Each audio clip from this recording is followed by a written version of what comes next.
शीर्षक वो लौटा लेकिन सब कुछ बदल चुका था। सालों पहले किसी की बात है। छोटे से गांव बिशनपुर में रहने वाले राघव और सीमा की जिंदगी बहुत साधारण थी, लेकिन उनके प्यार में कोई कमी नहीं थी।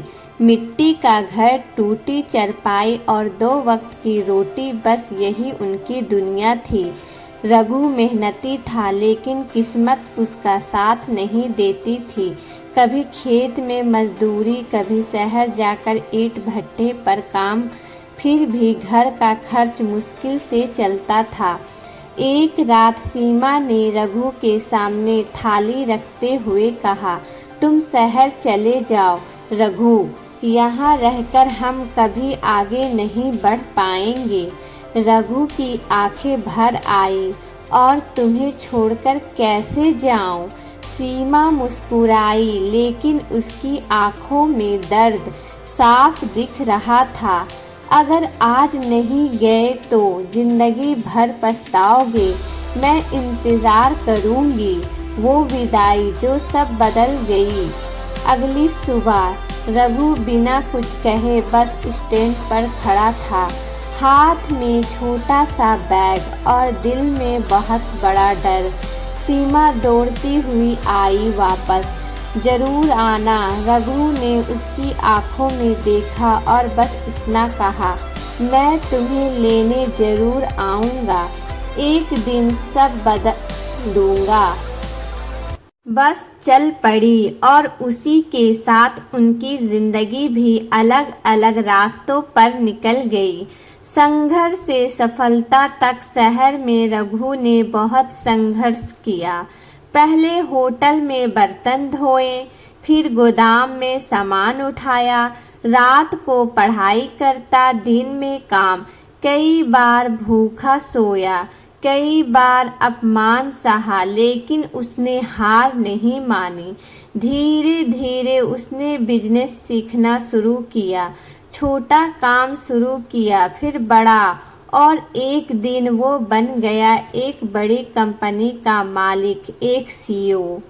अब उसके पास सब कुछ था, पैसा, गाड़ी, नाम, लेकिन एक चीज अब भी अधूरी थी, सीमा। वापसी 7 साल बाद। 7 साल बाद एक दिन रघु अपनी लग्जरी कार में बैठा, अपने गांव बिशनपुर पहुंचा। गांव वालों ने उसे पहचाना भी नहीं। सूट बूट में वो अब किसी बड़े शहर का आदमी लग रहा था, लेकिन उसका दिल तेजी से धड़क रहा था। सीमा कैसी होगी वो पल जिसने उसे तोड़ दिया। गांव के किनारे जहां पहले वो सीमा साथ बैठा करते थे, वहीं उसने देखा एक औरत मेले कपड़े में सिर पर भरी बोझ उठाए मिट्टी ढो रही थी। रघु की नज़र जैसे ही उसके चेहरे पर पड़ी, उसके कदम रुक गए। वो सीमा थी, सीमा जो अब मजदूर बन चुकी थी। सीमा अब एक कुल्ली का काम कर रही थी। उसके हाथों में छाले थे, चेहरा धूप से सुलझा हुआ, आंखों में थकान, लेकिन सबसे ज़्यादा दर्द उसकी हालात देखकर नहीं, बल्कि यह देखकर हुआ कि वो अब मुस्कुराना भूल चुकी थी। मुलाकात, लेकिन पहचान नहीं। रघु उसके पास गया, पानी मिलेगा? सीमा ने बिना ऊपर देखे लोटा आगे बढ़ा दिया।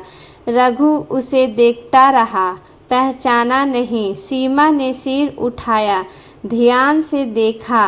कुछ पल के लिए वो चुप रही, फिर बोली, नहीं साहब, मैं किसी को नहीं पहचानती। सच्चाई जो अंदर तक हिला दे। रघु ने धीरे से कहा, मैं रघु हूँ। सीमा के हाथ से लोटा गिर गया, उसकी आंखें भर आई। तुम सच में? लेकिन अगले ही पल उसने खुद को संभाल लिया। अब क्यों आए हो? सीमा की कहानी। सीमा बोली, जब तुम गए कुछ महीनों तक तुम्हारा इंतज़ार किया, फिर लोगों ने बातें बनानी शुरू कर दी। कहा रघु वापस नहीं आएगा।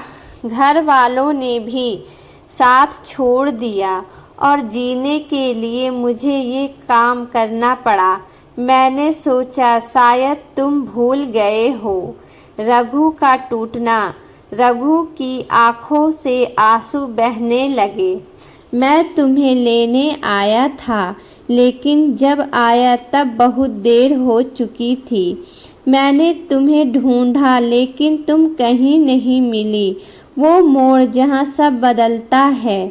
सीमा ने धीरे से कहा, अब क्या फ़ायदा, तुम सीईओ बन गए और मैं एक मज़दूर। हमारे बीच अब बहुत फ़र्क है। रघु मुस्कुराया, लेकिन इस बार उसकी मुस्कान में दर्द था। फ़र्क सिर्फ कपड़ों का है सीमा, दिल आज भी वही है। सबके सामने सच्चाई। अगले दिन रघु ने पूरे गांव को बुलाया।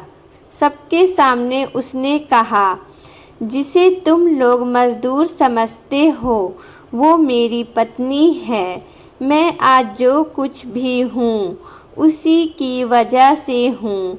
गांव वाले हैरान रह गए। असली सम्मान। रघु ने सीमा का हाथ पकड़ा। चलो अब तुम्हें इस जिंदगी से आज़ाद कर दूं। लेकिन सीमा ने हाथ छुड़ा लिया। नहीं, मैं अब खुद की पहचान बनाना चाहती हूँ। अगर तुम सच में मेरा सम्मान करते हो तो मुझे अपने पैरों पर खड़ा होने दो।